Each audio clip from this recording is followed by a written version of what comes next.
The spectres oppose the phantoms, destroying their rounded forms, undoing the illusion of volume, and eclipsing the desire.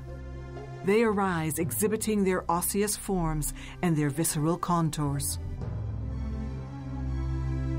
An example of spectral representation is a gigantesque, shapeless skull, dazzling white, sodomizing, fervently, with clean jaws, a grand piano in ruins.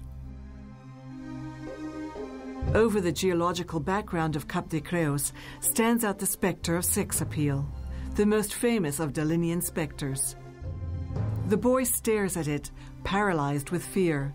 The spectre materializes all his terror of the female sex. Another Dalinian spectre is that of Vermeer from Delft. Dali said that he was the most authentic painter of spectres because in his pictures he was able to represent the objective world, giving it an appearance of total unreality.